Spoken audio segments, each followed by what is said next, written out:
Hello guys, update po tayo ngayon kay Mima Alicia.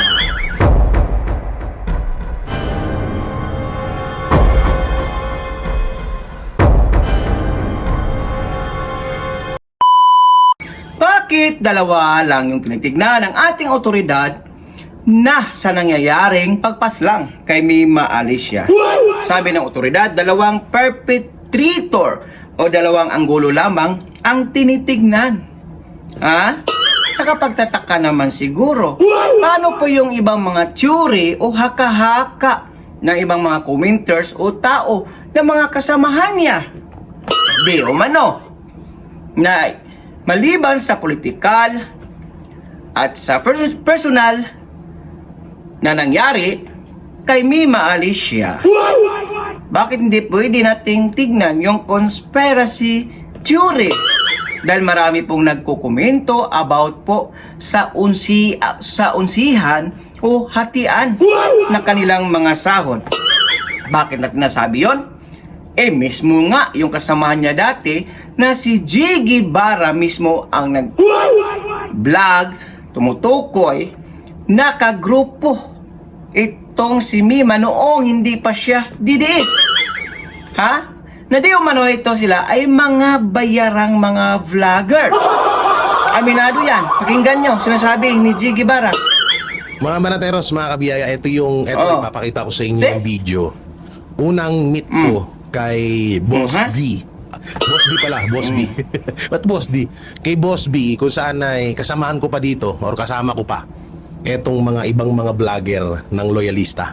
Dito ko unang nakilala, si Boss B. Dito sa time na to, ito yung offer sa akin na 70,000 per month.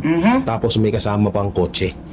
Tapos para lang sumuporta sa administrasyon. At dito rin nag-call kay Boss B na recruiter or isa sa mga nagpapasweldo sa mga bayarang vlogger. So ito po yung video at panoorin nyo.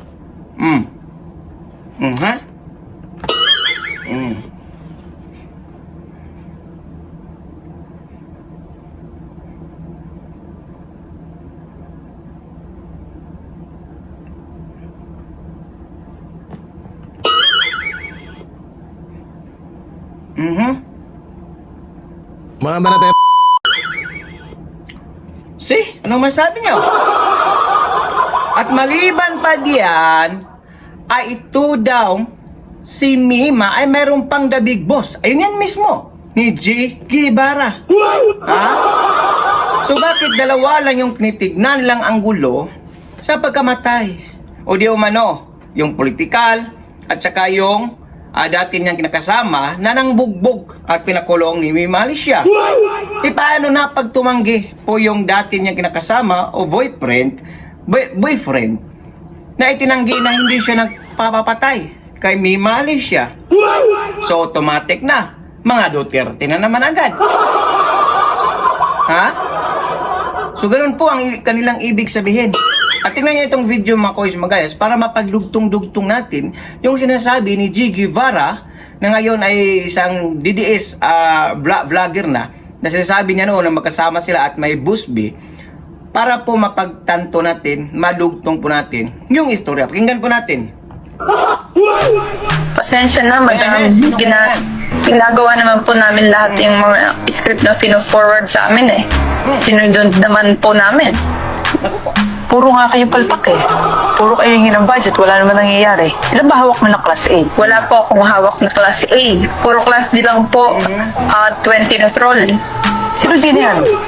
Yung grupo po ni Madarahog, kasama sila Rosalinda at taga Bukid. Yan ba yung matandang mukhang gorilla na puro live ang pinagagawa? Yes po, madam. Sila din po yung humihingi ng dagdag sa budget nila weekly. Talagang Hindi na kami magdadagdag. Puro naman walang kwentang ginagawa ng mga yan. Ang hiya naman, napakabuli sa mga kasamahan. O yan, sino kayang busis na yun? Nariyo at maliban dyan, nakapagtataka lamang ito ha. Kung titignan nyo ang mga views ni Mima Alicia, bihira lang pong mag-viral yung mga video niya. Kasi yung mga mostly 80% ng mga Pilipino hindi naman naniniwala sa kanila eh. Ha? Pinagtatawanan pa nga sila eh. Ha? Nakapagtataka nito, yan, yung video niya, nakita nyo ba yan?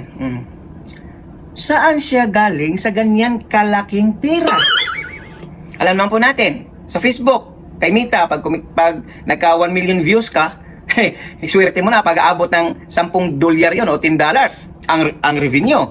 Sa kung tingnan nyo din yung YouTube channel niya, hindi rin gano yung viewers. Kasi nga sa YouTube, every 1k views, $1 yun. So mapagdugtong natin, totoo nga yung sinasabi ni G. Guevara na mga bayaran ito. So dapat tignan ng ating mga otoridad about doon sa conspiracy theory. Iba ka po nagkaunsihan kasi mostly po sa mga nagkomento doon, nagkaunsihan dahil di umano na itong si Mima ay hindi na po na 50-50 ang hati ng kanilang kinikita. Galing. Di kaya galing sa mga taxes natin yan. Hindi kaya galing yan. Isa na po, hindi lang. Kung totoo yung sinasabi ni G. Guevara na may isang senator, tapos yung anak niya, tapos may kasamang tomboy na taga-pirol. Malamang sa malamang, tax. Galing yan sa mga taong taxpayer. Sa club, di ba? Yung pinapasahod natin sa kanila. Sa club, di ba? Parang tayong napapasahod nila. Tapos, sisiraan nila. Below the belt pa. Yung mga kandidato nating binuto nung nakaraang eleksyon. Palakpakan. Isa din sana, titignan. Titignan yung ganyang mga theory na sinasabi ng tao. At pwede, isalin nyo na si G. Guevara dyan. Kasi may alam siya dyan di ba? Kasi nga, kasamahan niya yan dati. So makapagbigay talaga siya ng tamang o insaktong istorya about kay Alicia Mima. Dahil nga po, ayan po, yung video, kitang-kita naman po siguro kung sino yung mga kasama niya dyan. At yung Boss B pa, sino kaya yung Boss B na yun? Boss B! Hindi kaya yung anak ng senator? Yan sinasabi ni G. Guevara?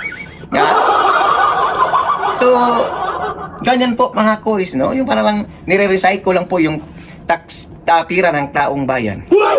Para malinlang, magamit, sa kanilang political ambition or political expedition para ilaglag, siraan yung isang tao, tanggalin yung isang tao.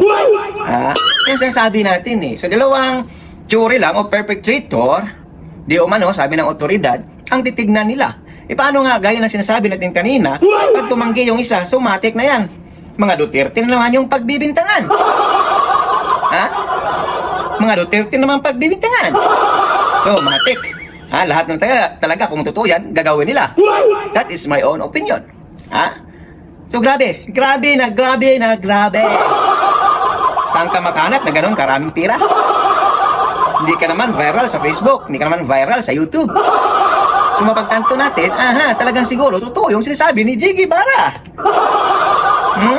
So doon natin mapapasok yung ang ating mga theory din na baka nga kasi hindi naman siya ganun masyadong kumita sa Facebook at saka sa YouTube So siguro talagang totoo sinabi ni G. Guevara na mga bayaran po ito. Base po yan sa sinasabi po ni G. Guevara. Di ba? Hindi naman tayo basta-basta magkomento lang kung wala po tayong mga ebidensyang nakikita or facts.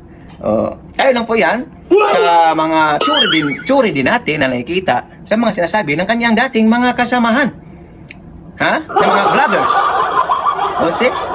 So dapat talaga hindi lang two sides ang titignan. Lahat ng anggulo dapat siyasatin, titignan ng ating mga otoridad. Paano yung tugma, yung sinasabi ng taong bayan? Yung conspiracy theory na talagang nagkaunsihan sa kanilang grupo. Maraming ganyan Maraming ganyan yung pangyayari. Kunwari, yung iba, di ba, napababalita sa iba natin mga may kitang mga ganyang estilo. Hindi mga vloggers. Yung mga drug lord, yung puser. Nagkaunsihan, ang nangyari. Kilong lispat na agad. Pag makita ng kanilang, ito, kakanta na to. Tigi na yan, matik na yan. So, ganun, di ba? Dapat talaga titignan nila, hindi yung two sides lang. Kasi yung two sides lang, dalawang perpetrator lang, paano pag tumanggi yung isa? Matik na agad. Alam na this. Pag-komento po na yung opinion o reaction sa comment section ng ating video. Please follow, like, and share, and subscribe. God bless all. Peace. Bye-bye. Ingat po kayo lahat. Our hearts beat to the city streets. We began to feel the fire. We rise like